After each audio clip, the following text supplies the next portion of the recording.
ኢትዮጵያ፣ ኤምሬትስ፣ እስራኤል በቀይ ባህር የተጀመረው አዲሱ ጥምረት፣ ኢሳያስም ግብጽም የፈሩት የኃይል አሰላለፍ። ከሰሞኑ በአፍሪካ ቀንድ ተነባቢ የሆነ አንድ ጽሑፍ ወጥቷል። እርሱም ኢትዮጵያ፣ የተባበሩት አረብ ኤምሬትስና እስራኤል የቀይ ባህር ጥላ ጥምረት የተሰኘ አዲስ አሰላለፍ ጀምረዋል የሚል ነው። ለዚህም ይመስላል የኤርትራው ፕሬዝዳንት ኢሳያስ አፈወርቂ ኢትዮጵያን፣ የተባበሩት አረብ ኤምሬትስንና እስራኤልን ያገናኘው የቀይ ባህር ጥላ ጥምረት በወታደራዊ ኃይል በተሞሉ የየመን ደሴቶችና በሶማሊያ ወደቦች ዙሪያ የቀይ ባህርን ደህንነት አዲስ ቅርስ እያስያዘ መምጣቱን ተመልክተው አደገኛና ያልተለመደ ሲሉ ማስጠንቀቂያ የሰጡት። በዚህ ብቻ አላበቁም። ሳውዲ አረቢያ ድረስ ሄደው የንጉሳውያን ቤተሰቦች ሀገራቸው በቀይ ባህርና አፍሪካ ቀንድ ላይ የጎላ ሚና እንድትጫወት ተማጽነው መጥተዋል። ህዳር 15 ቀን በቴሌቪዥን በተደረገ ቃለ ምልልስ የየመን ደሴቶችና የባህር ዳርቻዎች በቀጠናዊ የኃይል አሰላለፍና ፍትጊያ ውስጥ ዋና የጦር ሜዳ ሆነዋል ብለዋል። የቀይ ባህር ደህንነት በውጭ የጦር ሰፈሮች ሳይሆን በባህር ዳርቻ መንግስታት ቁጥጥር ስር መዋል አለበት ሲሉ መከራከራቸውም አይዘነጋም። ይህ የፕሬዝዳንት ኢሳያስ አፈወርቂ ንግግር የተሰማው የአሜሪካና የሁቲ አማጽያን የተኩስ አቁም ስምምነት በየመን ለወራት የዘለቀውን የአሜሪካ የአየር ድብደባን ካቆመ ከወራት በኋላ ነው። ሆኖም ስምምነቱ በመርከብ መስመር ላይ ጥቅጥቅ ያሉ ወታደራዊ ጣቢያዎችንና የተኪ ኃይሎችን ጥሏል። በአጠቃላይ የኢሳያስ የየመንንም የረጅም ጦርነትና የቅርብ ጊዜውን የቀይ ባህር የመርከብ ቀውስ እንደ ሶኮትራ፣ ማዮንና ዙቀር ካሉ ቁልፍ ደሴቶች ጋር ወታደራዊ ኃይል የማሰባሰብ ሰፊ ፕሮጀክቱ ጋር አያይዞታል። ይህ መከማቸት ኤርትራን፣ ግብፅን፣ ሶማሊያንና በውሃ መንገዱ ላይ የተመሰረተ ማንኛውንም ግዛት አደጋ ላይ እንደሚጥል አስጠንቅቀዋል። የኤርትራው መሪ የባህር ዳርቻ ሀገራት የውጭ ወታደራዊ መገኘትን መፍቀድ ያለባቸው ከተባበሩት መንግስታት ጋር በተስማሙ የጋራ ስምምነቶች መሰረት ብቻ ነው ብለዋል። ኢሳያስ ደሴቶችንና ወደቦችን ለማከራየት የሚፈጸሙ የሁለትዮሽ የሊዝ ስምምነቶችን ሲተቹም ታይተዋል። በምትኩም ግብፅ፣ ኤርትራ፣ የመንና ሶማሊያ የራሳቸውን አቅም በማሳደግ የባህር ዳርቻ ያላቸው ሀገራት መንግስታት ሚናቸውን የሚያጎላ የጋራ የህግ ማዕቀፍ እንዲኖራቸውና ለዚህም እንዲተባበሩ አሳስበዋል። የቀጠናው ተንታኞችም ጠንከር ባለ ማስጠንቀቂያ የታጀበውን የኢሳያስ ቃለ መጠይቅን በልዩ ትኩረት ነው የተመለከቱት።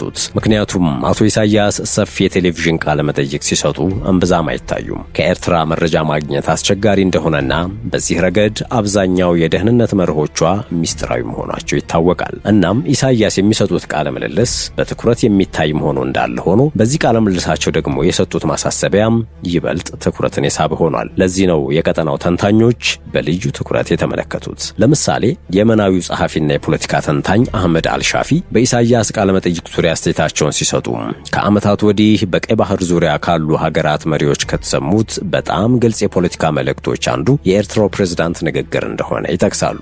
አንድ የቀይ ባህር ሀገር መሪ የየመንን ጦርነት የባህር መስመሩን ወታደራዊ ከማድረግ ፕሮጀክት ጋር በግልጽ ሲያገናኙ ይህ የመጀመሪያው ነው። በሳቸው እይታ ወደቦችን በሊዝ ስምምነቶች ማስያዝ ዓላማው የባህር ጠረፍ ሀገራትን ከጨዋታ ውጭ ማድረግ ነው ይላሉ አልሻፊ። ሲቀጥሉም ኢሳያስ ሶማሊያን እንደ ምሳሌ በመጥቀስ የሶማሊያ መንግስትን ደካማ ቁመናና የየመንን መበታተን እንደ ማሳያ ያቀርቡታል ብለዋል። በዚህ ቀጠና ከሉዓላዊ የባህር ጠረፍ መንግስታት ይልቅ የሀያላኖቹ ወታደራዊ ሰፈሮችና የውጭ ኃይሎች ተጽዕኗቸውና ቁጥጥራቸውን እያሰረጹ መሆኑን፣ የአካባቢውን መልክ እየቀረጹ ያሉትም እነዚሁ ኃይሎች መሆናቸውን ኢሳያስ ገልጸዋል ነው የሚሉት። ዛሬ የየመን የመረጋጋት እጦት በሰፊው ፉክክር መሃል እንድትገኝ አድርጓታል። ከፈረንጆቹ ጥቅምት 2023 በኋላ ሁቲዎች የመርከብ ጉዞን እንዲያስተጓጉሉ በር የከፈተላቸው ይኸው አለመረጋጋት ነው። አሁን የውጭ ሀገራት ጦር ኃይሎች ብቻ ሳይሆኑ የግል ኮንትራክተሮችም በደሴቶችና በባህር ዳርቻዎች ላይ ስር እንዲሰዱ ሁኔታዎች አስችሏቸዋል። ከዚህ በፊት እነዚህ አካባቢዎች ሙሉ በሙሉ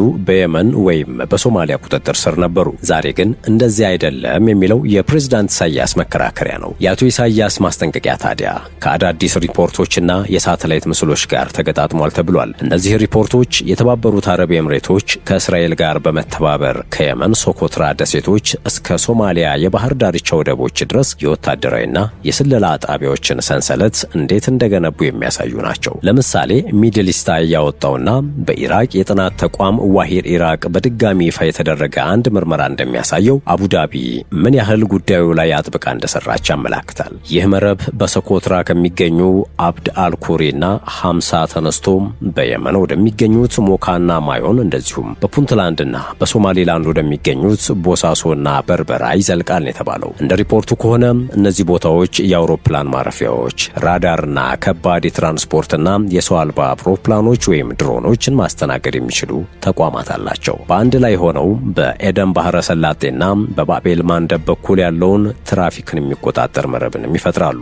ምርመራው ይህንን ስርዓት የመንን ለአቡዳቢና እስራኤል የጋራ ተጽዕኖ ቀጠና የሚቀይር አደገኛው ድብቅ ጥምረት ሲል ይገልጸዋል። ይህ በእንዲህ እንዳለ የየመን ባለስልጣናትና ተንታኞች በሚስጥር ተሸፍኖ የቆየውን በወሽመጡ ላይ የሚገኘውን የማዮን አየር ኃይል ሰፈርን በተደጋጋሚ ከኤምሬቶች ድጋፍ ካላቸው ኃይሎች ጋር ያገናኙታል። በይፋ የትኛውም መንግስት ባለቤትነቱን አልወሰደም። በተጨማሪም አንድ ሌላ የየመን ሪፖርት የአፍሪካ ጉዳዮች ተመራማሪ መሐመድ ሳላህን ይጠቅሳል። እሳቸው እንዳሉት የኢሳያስ ዋና ስጋት ኢትዮጵያ በኤርትራው አሰብ ወደብ ላይ የምታደርገውን ጫና ማገድ ነው። በተመሳሳይ ጊዜ በአቅራቢያው በሚገኙ የየመን ደሴቶች ላይ ስለሚገነቡ አዳዲስ ሰፈሮች የሚወጡ ሪፖርቶች እየጨመሩ ነው። ከዚህም በላይ ሳላህ በሰሜናዊ ቀይ ባህር በምትገኘው የየመን ደሴት ዙቁር ላይ ስለሚሰራው ሰፈር የሚወጣው መረጃ አስመራ ውስጥ ስጋትን እንደሚያሳድግ ገልጸዋል። በዚህም ምክንያት ማንኛውም አዲስ የውጭ ተቋም አንድ ቀን በባህረ ሰላጤው ሀገራትና በእስራኤል አጋሮች በሚደገፉ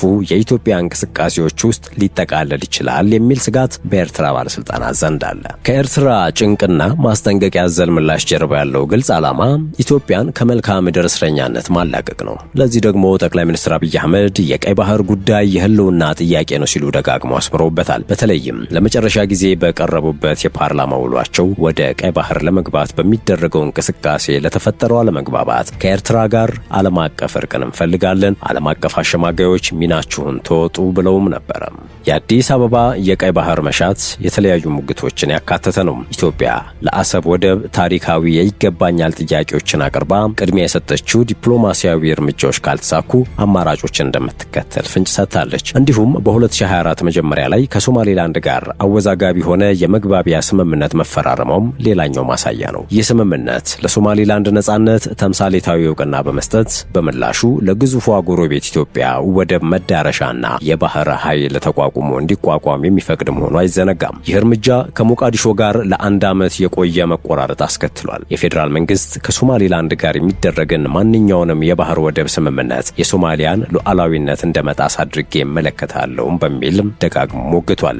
በመጋቢት ወር ላይ አብይ ለፓርላማ እንደተናገሩት ኢትዮጵያ በቀይ ባህር መዳረሻ ላይ ኤርትራን የመውረር ፍላጎት የላትም ሲሉ ምላሽ የሰጡ ቢሆንም ቅሉ ወታደሮች በሁለቱም ድንበር ጎኖች ላይ ሲሰባሰቡ በአካባቢው ሰፍኖ የነበረውን ፍርሃት ለማረጋጋት ሚና ነበረው። በተመሳሳይ ጊዜ ኢትዮጵያ አሁንም ለባህር መዳረሻ ችግሯ ዘላቂ መፍትሄ እንደሚያስፈልጋት ደጋግመው እየተናገሩ ይገኛል። ለሳሊህና ለሌሎችም ተንታኞች የኢትዮጵያ ዩናይትድ አረብ ኤምሬትና እስራኤል ትሪያንግል ቅርጽ የሚይዘው እዚህ ላይ ነው። ወደ ቀይ ባህር እንደገና ለመግባትና በኤርትራ ላይ ጫና ለመፍጠር ስትጥር ከአቡዳቢና እስራኤል ድጋፍ ላይ ትመረኮዛለች ብለው ይከራከራሉ። አልሻሊና ሌሎች የየመን ተንታኞች እንደሚሉት የኤርትራው መሪ በሁለቱም የኤደን ባህረ ሰላጤ ዳርቻዎች ላይ አንድ ፕሮጀክት እየተካሄደ መሆኑን በአይነ ቁራኛ ይመለከታሉ ሲሉ ይተነትናሉ። በየመን በኩል ብዙ የቀይ ባህር ደሴቶች ከ2014 ጀምሮ ከማንኛውም ጠንካራ ሊባል ከሚችል ማዕከላዊ የየመን መንግስት እጅ ወጥተዋል። ተፋላሚ ኃይሎች ወገኖችና በቀጠናው የሚገኙ ደጋፊዎቻቸው ኃይላቸውን በሃኒሽ ዙቀርና ሌሎች ደሴቶች በኩል ያሰማራሉ። ሚድል ስታይ በምርመራ ሰነድ አረጋገጥኩ እንደሚለው በአፍሪካ ቀንድ ዳርቻ በተለይም ቦሳሶና በርበራ በፑንትላንድና በሶማሊላንድ የሚገኙ ወደቦች አሁን ከተባበሩት አረብ ኤምሬትስ ጋር የተገናኙ ጭነቶችንና የሎጂስቲክስ ማዕከሎችን ያስተናግዳሉ። በዚህ የምርመራ ሰነድ መሰረት ይህ ፕሮጀክት የመንን ከአፍሪካ ቀንድ ጋር የሚያገናኝ ነው። ይህ ደግሞ የሞቃዲሾ መንግስት እጅግ የተፈተነበት ጂኦፖለቲካዊ አሰላለፍ ሆኗል። ቱርክ በሶማሊያና ኢትዮጵያ መካከል ድርድር እንዲደረግ ጣልቃ እስከ መግባት የደረሰችውም በዚህ መነሻ ነው። ለዚህም ነው የቀይ ባህር ፖለቲካ አሁን ወደ መሃሉ የምስራቅ አፍሪካ ክፍል እየገባ ነው በሚል እንዲነገርለት ምክንያት የሆነው። እነዚህ ሂደቶች ወይም ዴቨሎፕመንትስ ደግሞ በአፍሪካ ቀንድ የአዳዲስ ሀገራት እውቅና፣ ፌዴራሊዝም እንደዚሁም የሀገር ህልውና የሚሉ ጉዳዮችን የነኩ ሆነዋል። ኢሳያስ አፈወርቂ እንደሚሉትም ምልክቶቹ የየመንና ሶማሊያ ባህር ጠረፎች በውጭ ኃይል እጆች እንዲገቡ ምክንያት ይሆናል። ቆይቶም የጠቅላላውን ቀጠናውን የውሃ ደህንነት ገደል የሚከት ነው ብለዋል ኢሳያስ። በስተርጅና ስጋት ውስጥ የሚገኙት ኢሳያስ ይባስ ብሎም በራሳቸው ሀብት የበይ ተመልካች እንዲሆኑ ያደርጋል ነው ያሉት። ፕሬዝዳንት ኢሳያስ በውጭ ኃይሎች የጦር የጦር ቤዝና ጊዜያዊ ጥምረት ዙሪያ የተገነባ የደህንነት ስርዓት ያንን ተለዋዋጭነት ያረጋጋል እንጂ አያቃልለውም በማለት ይከራከራሉ። ይልቁንም የእሱ አማራጭ የቀይ ባህር ስርዓት ሲሆን የባህር ዳርቻው መንግስታት ከግብፅ እስከ ሶማሊያ በቀጥታ በፓትሮል በህግ ማዕቀፎችና በችግር ጊዜ ምላሽ ላይ እንዲተባበሩ ያደርጋል። የውጭ ኃይሎች ከፈለገ በዚህ አሰራር መሰረት በተዘጋጀ ጥላ ስር ብቻ የመቀላቀል መብትን ያላቸው። ለአሁኑ ግን የኢትዮጵያ፣ የተባበሩት አረብ ኤምሬትስ፣ የእስራኤል የቀይ ባህር ዘንግ የበለጠ የተጠናከረ ይመስላል። በባህር ዳርቻ ግዛቶች መካከል ካለው ከማንኛውም የጋራ ጥምረት የበለጠ ጠንካራ ትስስርም ይመስላል። የኢትዮጵያ የባህር መዳረሻ ግፊት እየጠነከረ ሲሄድና የሳተላይት ምስሎች በየመንና በሶማሊያ መሬት ላይ አዳዲስ ምልክቶች እየታዩ ባሉበት በዚህ ወቅት አዛውንቱ ፕሬዝዳንት ኢሳያስ አፈወርቂ ያነሱት ጥያቄ የበለጠ ድምፁ እየተሰማ ሊሄድ ይችላል። ያ ጥያቄ ወይ አቶ ኢሳያስ ለኤርትራ ብቻ የሚያሰሙት አሊያም ደግሞ በአዳዲስ አሰላለፍ ለተጨነቁት የባህረ ገብ መሬት ሀገራት የሚለው ወሳኙ መለያ ሆኗል። ውድ የሸገር ታይምስ ቤተሰቦች የዕለቱ የመረጃ ቅኝታችን አበቃ። በያላችሁበት ሰናይ ጊዜ